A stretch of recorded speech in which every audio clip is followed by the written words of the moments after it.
একটি নির্দিষ্ট দলের শাসনকাল দীর্ঘায়িত করতে সংবিধানের পঞ্চদশ সংশোধনী আনা হয়েছিল। এছাড়া শত শত মানুষকে গুম করা, হত্যা করা, নির্বিচারে গায়েবী মামলা দেওয়াও মুক্তিযুদ্ধের চেতনা পরিপন্থী। বুধবার পঞ্চদশ সংশোধনী বাতিলের রুল শুনানিতে এসব কথা জানান অ্যাটর্নি জেনারেল মোহাম্মদ আসাদুজ্জামান। তিনি আরও বলেন, শেখ মুজিবের অবদানকে কেউ অস্বীকার করে না, কিন্তু তাকে জাতির পিতা বলা সংবিধানের কনসেপ্টের পরিপন্থী। শুনানি শেষে ব্রিফিংয়ে অ্যাটর্নি জেনারেল জানান, 2016 সালে চট্টগ্রামে বিএনপি চেয়ারপারসন বেগম খালেদা জিয়া ও তারেক রহমানের বিরুদ্ধে আইসিটি আইনের মামলা বাতিল করেছে হাইকোর্ট। একই সাথে বিএনপি নেতা শহীদ উদ্দিন চৌধুরী অ্যানির বিরুদ্ধে করা 6টি মামলাও বাতিল করা হয়েছে।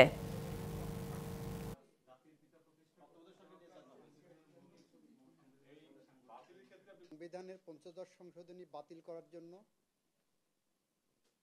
এক ব্যবস্থা যে বাতিল করা হয়েছে পঞ্চদশ সংশোধনীর মাধ্যমে, আমরা বলেছি বাংলাদেশের মুক্তিযুদ্ধের ওনার অবদান অনস্বীকার্য।